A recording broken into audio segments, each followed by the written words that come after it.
Welcome back to our channel. आज हम लोग ऑपरेटिंग सिस्टम में मल्टीपल चॉइस क्वेश्चन पर डिस्कस करेंगे। एग्जाम के पॉइंट ऑफ व्यू से ये बहुत इंपॉर्टेंट है। चलिए शुरू करते हैं मल्टीपल चॉइस क्वेश्चन। हमारा पहला क्वेश्चन है, what is an operating system? Operating system user application, programs and hardware के बीच में इंटरमीडिएटर की तरह कार्य करता है। हार्डवेयर रिसोर्सेज इसको मैनेज करता है। इसके अतिरिक्त एप्लीकेशन प्रोग्राम्स को सर्विसेज प्रोवाइड करता है। तुम्हारा राइट आंसर है D, all of the mentioned. Next question है, if a process fails most operating system write the error information to a. तुम्हारा राइट आंसर है A, log file, because debugger log files को examine करता है और particular problem किस कारण से अराइज हुई इसको फाइंड आउट करता है। लॉग फाइल्स बहुत इंपॉर्टेंट होती है सिस्टम प्रोग्रामर्स के लिए, जिसकी हेल्प से वो उस एरर को करेक्ट करता है। तुम्हारा राइट आंसर है A, log file. Next question है, the systems which allow only one process execution at a time are called. जब हम एक या एक से अधिक प्रोसेसेस को एग्जीक्यूट करते हैं एट ए टाइम, सो हम उसे कहते हैं multi processing systems.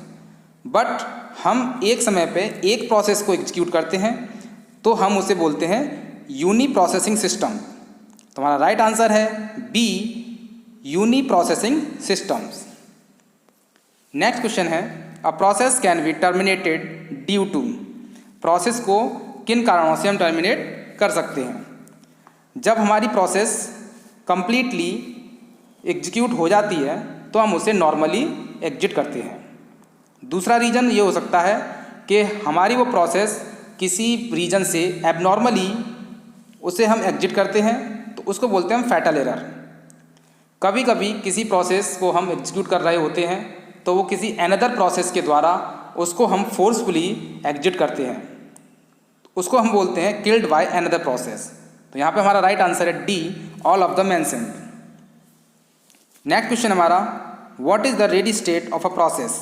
Ready state of a process means कि हमारे पास प्रोसेस है, प्रोसेस के पास नेसेसरी रिसोर्सेज हैं जिससे कि हम उस प्रोसेस को एग्जीक्यूट करा सकें। जब हम प्रोसेस को न्यू स्टेट से रेडी स्टेट में मूव कराते हैं फॉर एग्जीक्यूशन, तो वहाँ पे हम सीपीयू का वेट करते हैं कि जब सीपीयू फ्री होगा तो हम उस प्रोसेस को सीपीयू एलोकेट कर देंगे और उसका हम एग्जीक्यूशन करेंगे। तो हमारा राइट आंसर है A, when process is scheduled to run after some execution. Next question है हमारा, what is inter process communication? Inter process communication means कि हम दो प्रोसेसेस के बीच में रिसोर्सेज को आदान प्रदान करें और कम्युनिकेशन करें। तो हमारा राइट आंसर है B, communication between two process. Next question है 7, a set of process is deadlock.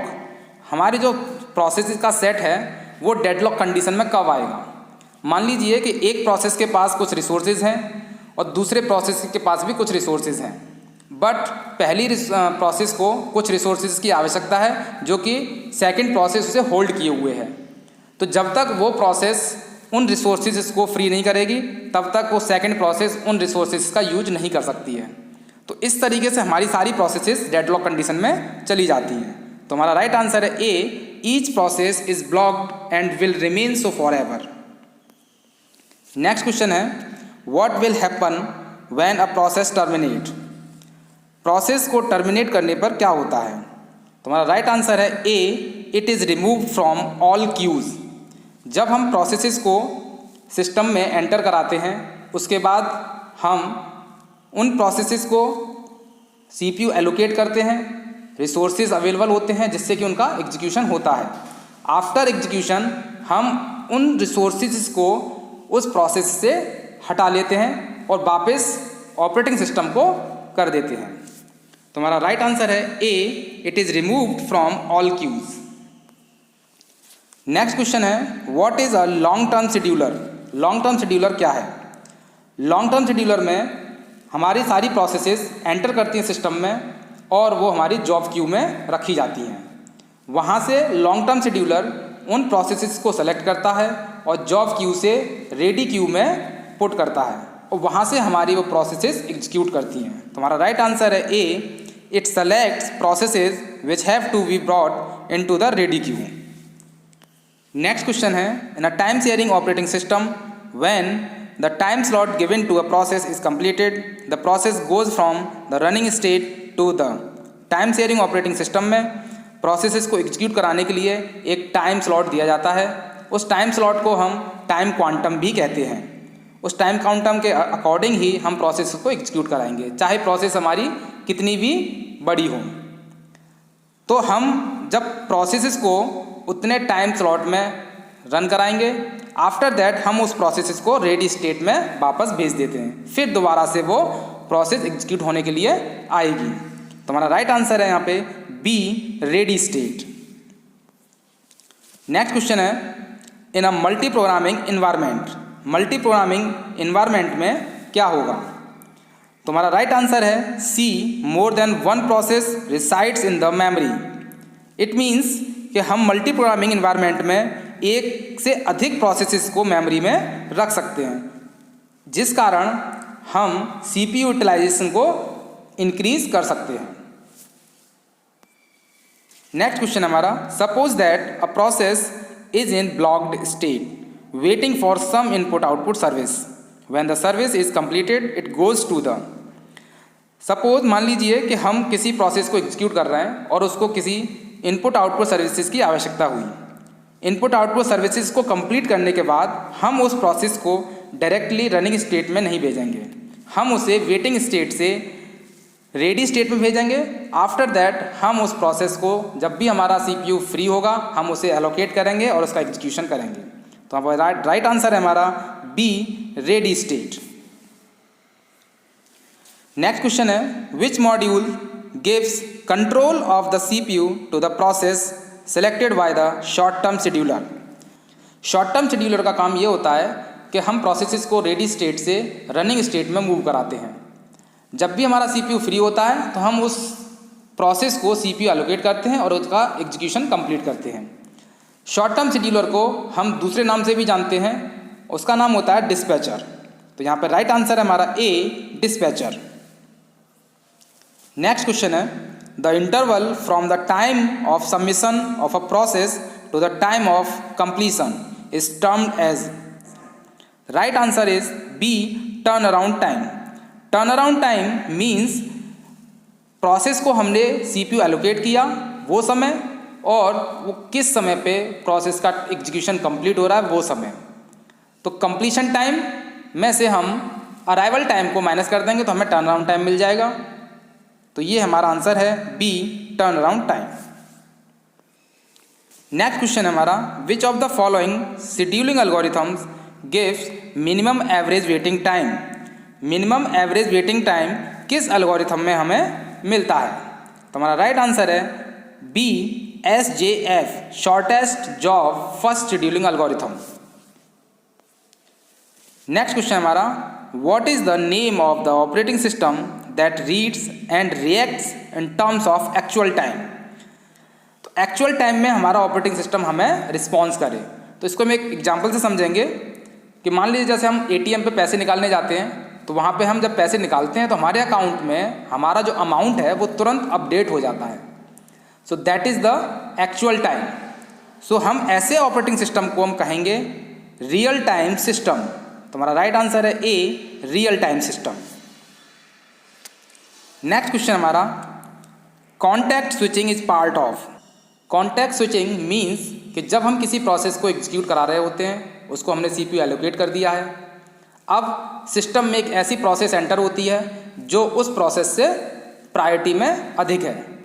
तो हम क्या करेंगे, उस प्रोसेस से जिसका एग्जीक्यूशन चल रहा होता है हम उस प्रोसेस से सीपीयू को हटा लेंगे और उस प्रोसेस को सीपीयू एलोकेट कर देंगे जिसकी की प्रायोरिटी अधिक है। हम उस प्रोसेस को इंटरप्ट करके पुनः रेडी स्टेट में भेज देंगे। तो ये हमारा जो पार्ट होता है ये इंटरप्ट हैंडलिंग कहलाता है। तो हमारा राइट आंसर है B, interrupt handling. Next question हमारा, a system is in safe state if. हमारा सिस्टम सेफ स्टेट में कब कहलाएगा? तो हमारा राइट आंसर है A, the system can allocate resources to each process in some order and still avoid a deadlock. जब हम प्रोसेसेस को एग्जीक्यूट करा रहे होते हैं तो वहाँ पे कुछ रिसोर्सेज की आवश्यकता पड़ती है, तो हम उन सिस्टम्स को या प्रोसेसेस को रिसोर्सेज एलोकेट कराते हैं ईच प्रोसेस को, जिससे कि हमारी जो डेडलॉक की कंडीशन बन रही है हम उसे अवॉइड कर सकें। नेक्स्ट क्वेश्चन हमारा, what is waiting time? Waiting time क्या है? तो हमारा राइट आंसर है यहाँ पे B, the total time spent in the ready queue. जब हम प्रोसेसेस को एग्जीक्यूट कराने के लिए न्यू स्टेट से रेडी स्टेट में प्रोसेस को मूव कराते हैं, तो वहाँ पे हमारी प्रोसेसेस सीपीयू का वेट करती हैं कि कब उन प्रोसेसेस को सीपीयू एलोकेट होगा। तो जितने समय तक वो रेडी स्टेट में वेट करती हैं, that is the waiting time. तो right answer is B, the total time spend in the ready queue. Next question है, a process is selected from the space queue by the space scheduler to be executed.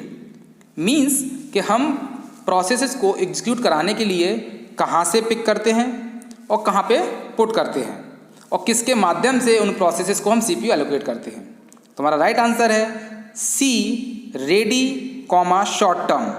हम processes को ready queue से running state में डालते हैं with the help of short term scheduler, जिसको कि हम डिस्पैचर भी कहते हैं। तो right answer is C, ready comma short term. Next question है, which of the following scheduling algorithm gives minimum average waiting time? किस एल्गोरिथम में हमें मिनिमम एवरेज वेटिंग टाइम मिलता है? तो right answer is B, SJF, shortest job first scheduling algorithm में हमें minimum average waiting time मिलता है। नेक्स्ट क्वेश्चन हमारा, a solution to the problem of indefinite blockage of low priority processes is, right answer is D, aging. Aging means increasing the priority of jobs to ensure termination in a finite time. Means जब हम किसी processes को execute कराते हैं तो कभी कभी हमारी प्रोसेसेस बहुत ही कम प्रायोरिटी की होती हैं, जिस कारण उनका एग्जीक्यूशन होने में काफ़ी समय लगता है। तो aging is the solution that increase the priority of this particular job and ensure the termination in the finite time. So the right answer is D, aging. Next question हमारा, choose one of the disadvantages of the priority scheduling algorithm. Priority scheduling algorithm का हमारा कौन सा disadvantages हैं इनमें से? तो right answer is C, it can lead to some low priority process waiting इंडेफिनिटली for the CPU. Next question हमारा, preemptive shortest job first scheduling is sometimes called. हमारे पास दो तरीके की एल्गोरिथम होती हैं, प्रिमिटिव और non preemptive. Non preemptive shortest job first scheduling को simple SJF, shortest job first scheduling कहते हैं, but preemptive shortest job first scheduling को हम SRTN, shortest remaining time next scheduling algorithm कहते हैं। तो right answer is D, SRTN scheduling, shortest remaining time next scheduling algorithm. Next question हमारा, the strategy of making processes that are logically runnable to be temporarily suspended is called, the right answer is B, primitive scheduling। primitive scheduling में जब हम processes को execute करा रहे होते हैं तो उससे कम साइज़ की processes जब सिस्टम में एंटर करती है तो हम क्या करते हैं, CPU को processes से हटा के उस processes को allocate करते हैं जिसका कि burst टाइम सबसे कम होता है। So that is B, primitive scheduling algorithm. तो ये थे हमारे आज के 25 क्वेश्चंस। अगर इसमें आपको कोई भी प्रॉब्लम हो तो आप हमें कमेंट बॉक्स के माध्यम से पूछ सकते हैं।